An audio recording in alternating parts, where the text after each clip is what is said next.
ॐ गणानां त्वा गणपतिगुं हवामहे कविं कवीनामुपमश्रवस्तमं ज्येष्ठराजं ब्रह्मणां ब्रह्मणस्पत आनः शृण्वन्नोतिभिः सीदसादनं प्रणो देवी सरस्वती वाजेभिर्वाजिनीवती धीनामवित्र्यवत् गणेशाय नमः सरस्वत्यै नमः श्रीगुरुभ्यो नमः हरिः ओम्.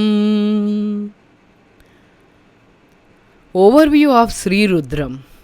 Sri Rudram is highly revered in Hinduism, especially Shaivism, and is often chanted during rituals and prayers to invoke Lord Shiva's blessings.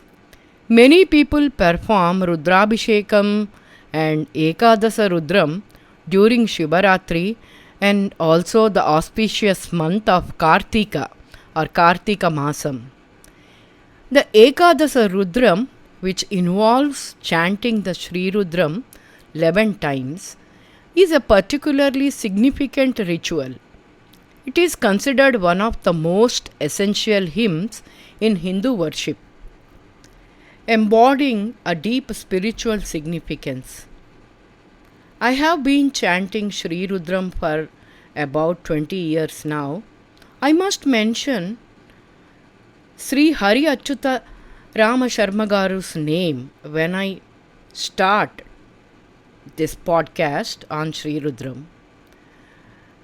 And I take his name, Sri Hari Achyuta Rama Shastri Garu's name, with reverence.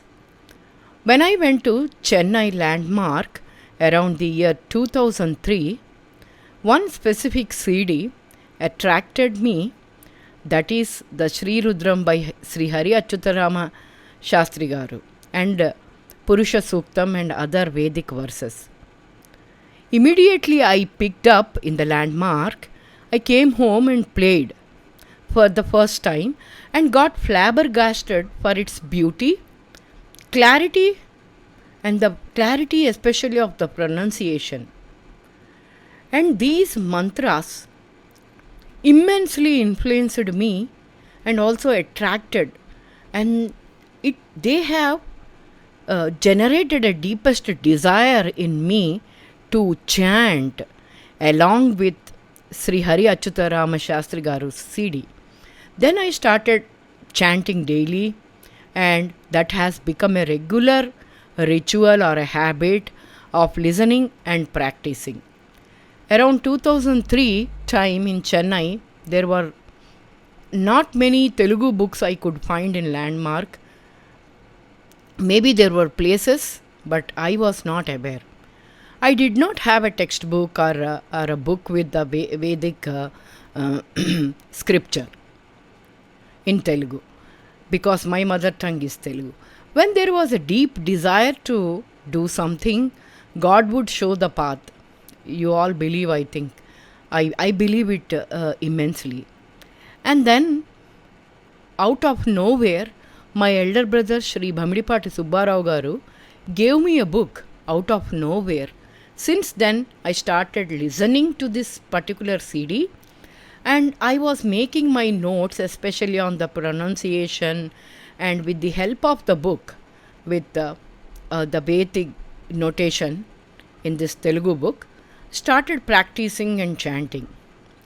And to my luck, the Shivaratri came maybe 2 months after. I did Abhishekam for the first time in my life on my own, using this book, chanting and performing the Abhishekam for 11 times. Since then, it has become a ritual in our home that every Shivaratri we perform the rudrabhishekam at home. Many people criticize it, saying that a woman should not chant Vedic hymns, especially Rudram, and they should not learn. So many people who criticized me for learning, chanting Sri Rudram are, interestingly, many were women. But the attraction towards this beautiful Vedic chanting had, I cannot actually leave listening to anyone's words, because God had given this opportunity to praise Him through this Vedic hymn. So I continued that, but still I am not perfect. But this year, when I have chanted the Rudram along with two Veda Pandits from Rajahmundry, Sri Sai Charan Garu and Sri Sharma Garu, for this year, Shivaratri celebrations at our home, and they both appreciated the way I was chanting. But still I keep practicing and chanting every day. Of late, for past 1 year or so, every Monday I started chanting, and this karthikamasam I have taken a vow to chant every day. But there is an urge to understand the deeper meaning of each of these verses and each of the Anuvakas. And I want to apply this meaning to my meditation practices. That is the reason I am doing this podcast, basically with the selfish intention to understand and use the meaning for my daily meditation. And also I want to share with many who want to learn, understand, that might help not only for my selfish intentions, but it might help others around the world. So let me now get into more details about the composition of Sri Rudram. As mentioned, it's a Vedic hymn. Sri Rudram is a Vedic hymn from the Krishna Yajurvedam. Especially in the Taittiriya Samhita, it consists of two main sections, Namakam of chapter 5 and Chamakam chapter 7. And you may be surprised to know, why do we chant Sri Rudram? Why do anyone chant Sri Rudram? Any Vedic chant, if you are attracted, it is like an addiction. It is like an addiction. It is very difficult. You cannot, you can stop chanting. That is for me. My experience was that I am addicted to chanting Sri Rudram. So, if I examine deeper into why people usually chant Sri Rudram, the Namakam invokes Rudra's various names and aspects or epithet of Shiva, acknowledging his fearsome and benevolent qualities. The Chamakam, the second part of the Sri Rudram, on the other hand, it is a prayer for fulfilment of all of our desires, asking Rudra to give this, give that, in both material and spiritual aspects. So, with Namakam, we will be offering obeisances, salutations. With Chamakam, we will be after praying with our salutations and obeisances, then we will make Shiva pleasant towards us. His looks will become pleasant towards us, and then we start asking him to give this and that, all the worldly things, right? So, as mentioned above, Rudra Namakam, Chamakam are integral parts of Sri Rudram. Together they form a complete hymn dedicated to Lord Shiva, which encapsulating the complete reverence and request for divine grace. As mentioned above, Sri Rudram, Sri Rudra Namakam and Chamakam consists of 11 Anuvakas. Anuvaka is a section, and each section will have their respective verses or shlokas as well. And Namakam has 11 Anuvakas, and Chamakam also has 11 Anuvakas. And what I thought when I thought of doing a podcast on Rudra Namakam Chamakam, I thought I will chant Anuvakam, one Anuvakam, and then completely, and then I will take one verse and then start decoding and try to understand its meaning. And as I mentioned earlier, my intention is to understand the meaning of these Vedic verses and try to meditate on each of these verses while we do dhyana or meditation. That is my intention. So now, Sri Rudra Prashna, Pradhama Anuvaka or first Anuvaka. Om Namo Bhagavate Rudraya. Om Namaste Rudramanyavavuto Taishave Namaha. Namaste Astu Dhanvane Bahubhyamutate Namaha. Yata Ishuh Sivatama Shivam Bhabhuvate Dhanuhu. Shiva Sharabhyaya Tavataya no Rudra Mrudhaya. Yate Rudra Siva Tanura Ghora Papakashini. Tayanastana Girishanta Bhichakashi. Yamisham Girishanta Haste Bhibarshastave. Shivam Giritratam Kurumahi Gumsi. Purusham Jagat. Shivena Vachasatva Girishachavadamasi. Yadhanah sarvamijjagadayakshmagum sumana asat. Adhyavochadadhivakta pradhamo daibhyobhishak. Ahi gives cha sarvanjam bhayan sarvascha yatu dhanyaha. Asau yastamro arunavuta bhabrussu mangalaha. Ye che magum rudra abhito dikshu shrita. Sahasrasho vai shagum hedaimahe. Asau Ye che magum rudra abhito dikshu shritaah. Sahasrasho vai shagum hedaimahe. Asau yo vasarpati nilagrivo vilohitaha. Utainangopa adrushannadarushannudaharyaha. Utainam vishwa bhutani sadrushto mrudayatinaha. Namo astu nilagrivaya sahastrakshaya midhushe. Adho ye asya sattva noham tebhyo karannamaha. Pramunjadhanmanastvamubhayoratniyorjam. Yascha te hastaishavah parata bhagavo vapaha. Abatatya dhanustvagum sahastrakshashate shudhe.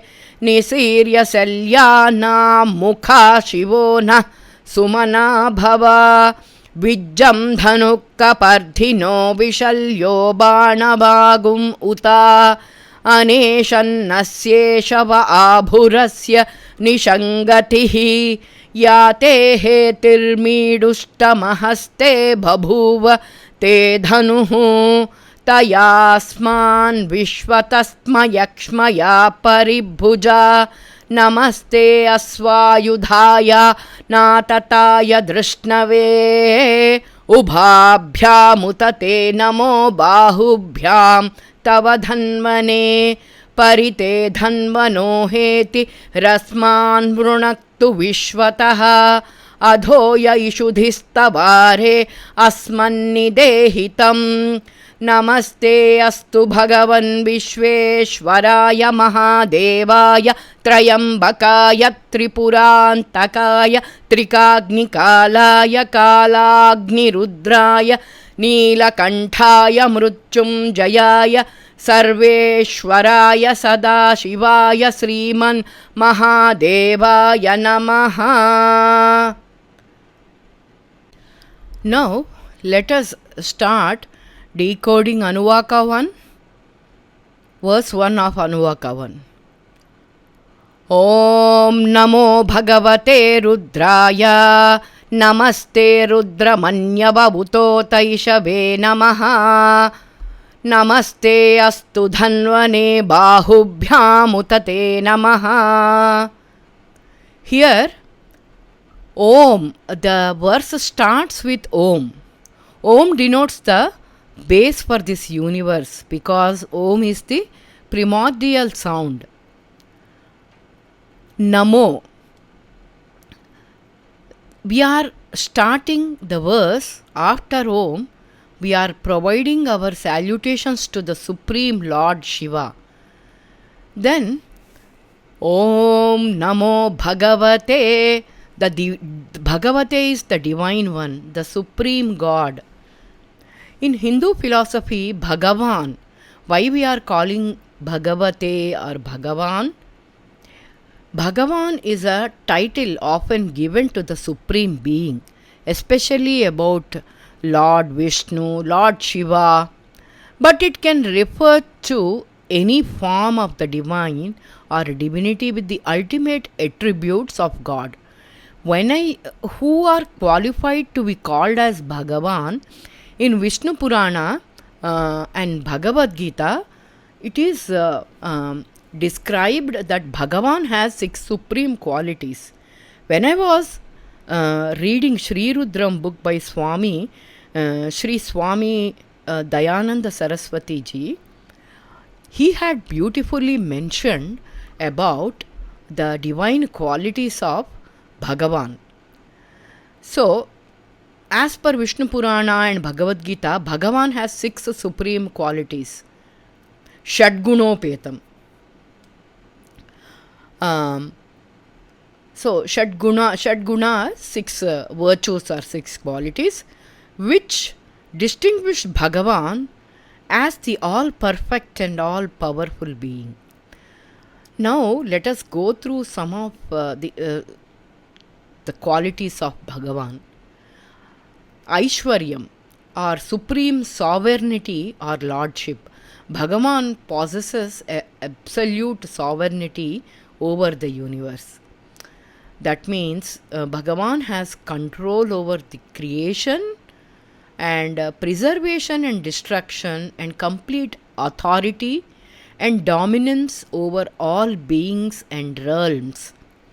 This sovereignty allows Bhagavan to create, sustain, that is preservation, and dissolve or the destruction, this universe according to his divine will. The second quality is Virya, or supreme valor or strength. Valor is not just physical strength but also moral and spiritual courage. Bhagavan's strength is limitless, enabling the deity to protect the devotees, defeat evil, and uphold dharma or righteousness. This valor symbolizes Bhagavan's courage and power to face and overcome all challenges. And then third quality is Yasha, or fame or glory. Yasha is Bhagavan's glory celebrated in scriptures, legends, and teachings. Bhagavan's fame transcends time and space, and devotees sing the glories and accomplishments of Bhagavan in various forms. This glory is not just fame but is symbolic of a spotless reputation of compassion, wisdom, and righteousness. And then Shri, or the prosperity or the wealth, is the fourth quality. Shri represents all forms of wealth and abundance. And then the Jnana, knowledge. Bhagavan has supreme knowledge and encompassing all wisdom and understanding of the past, present, and future. This includes knowledge of the cosmos and self, dharma, and the divine. This all encompassing wisdom allows Bhagavan to guide humanity towards spiritual liberation and righteousness. And then the sixth quality is Vairagya, detachment or renunciation. Although Bhagavan has everything that everyone desires, all of the above qualities which we have seen, there is no attachment to these possessions or the attributes that he has. This quality signifies complete renunciation and freedom from desire or ego. So these are the 6 qualities that make Bhagavan as the supreme and the perfect being, embodying compassion, wisdom, strength, detachment. Qualities often viewed as ideal virtues for spiritual seekers. In Hindu philosophy, Bhagavan's qualities remind devotees of the ultimate goal of attaining self-realization and liberation, or moksha. Then Namaste. So now from Om Namaste, what does Namaste means? We started this verse with Namo, and again we are offering our salutations. Namaste is offering the salutations. Right. So this verse started with Om Namaste Namo Bhagavate Rudraya Om Namaste Rudra Namakam Ishave Namaha Namaste Astu Dhanvane Bahubhyam Utate Namaha. So in this Namaste is again we are offering our salutations, and Rudra. Om Namo Bhagavate Rudraya. Right. So Rud in Sanskrit means to cry or to howl or roar. The Supreme Lord who can make us cry for His grace and lead us to righteousness.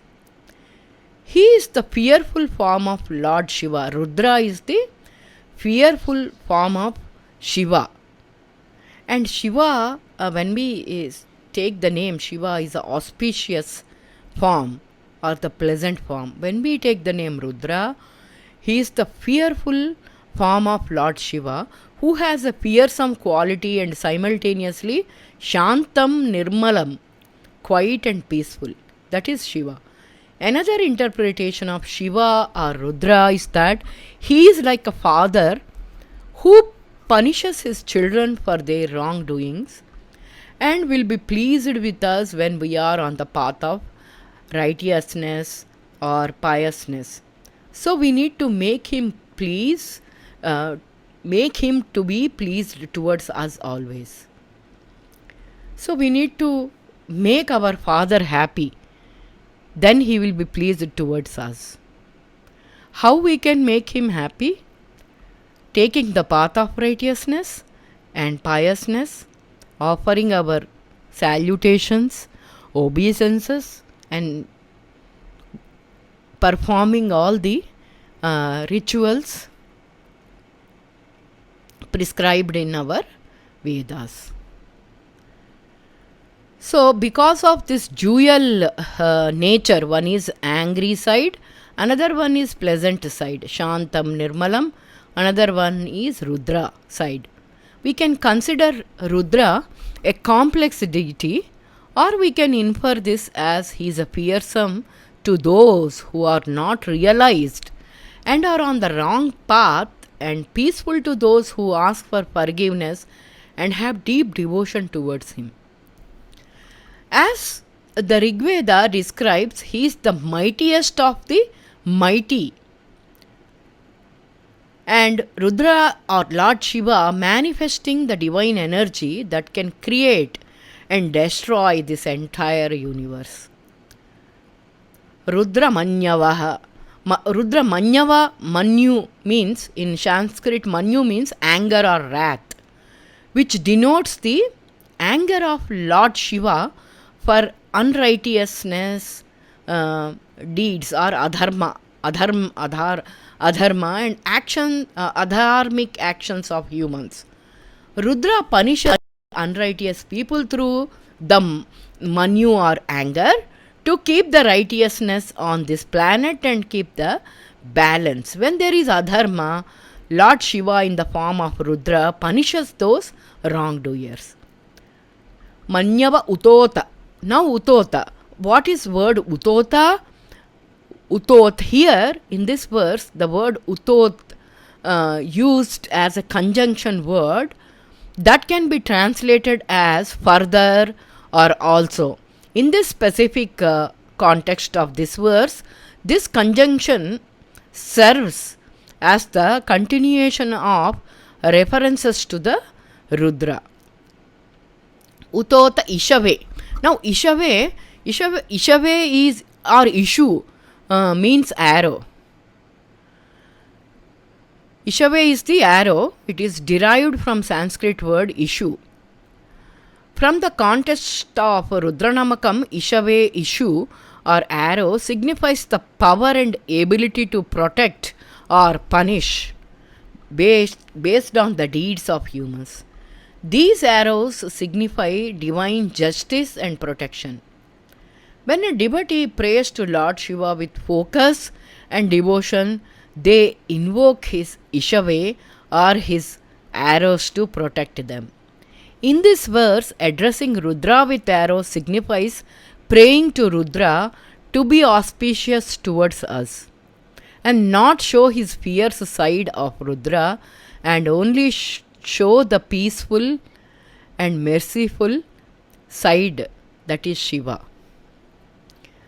Ishave Namaha. Namaha means again we are offering salutations or obeisance to convey deep respect and devotion to Lord Shiva. And again Namaste, again offering salutations to Lord Shiva. And then Namaste Astu. Astu is let it be. Sri Rastu, Shubhamastu. Astu is let it be it so, or may it be. It is used to express assent or permission. Astu is often used in prayers and mantras to convey acceptance or a desire for something to happen. Astu Dhanvane. Dhanvane means the bow or the archer in Sanskrit. In Sanskrit, Dhanvane means the bow or the archer. It is derived from the word Dhanu. Dhanu is bow. Like his arrow, Shiva's bow signifies his strength and ability to protect or punish. So again here we are seeing the dual nature of Lord Shiva. He will protect those who are on the righteous path, who will punish those who are on the adharma side. This invocation acknowledges the bow's significance in the context of divine justice. Namo astu dhanvane bahubhyam. Now we have come to the word bahubhyam, to the two arms. Bahu is arm, bahubhyam is two arms. So we are actually offering salutations to Lord Shiva's dhanvane, that is bow, and also we are offering obeisances to his bahubhyam, two arms, and uta.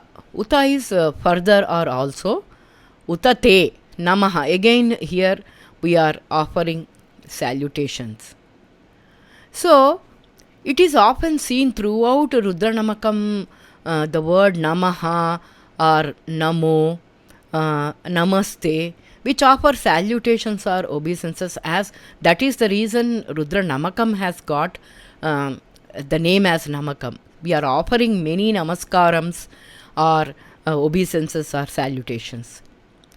So this verse, when we want to meditate on Lord Shiva, when we start the meditation, we want to please him through and please him, and we would with devotion we will urge him to show only his peaceful side, and before he could show any anger on us, we are prostrating to his bow, his arrow, and also we are praying that we will be on the righteous path.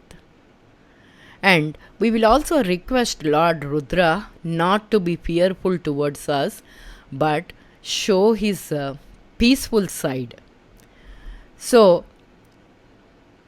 This verse is a respectful salutations to Lord Rudra, a fierce form of Lord Shiva, and also this fierce form is known for the power, the valor, and also the strength, and also destruction of evil and protection of righteousness.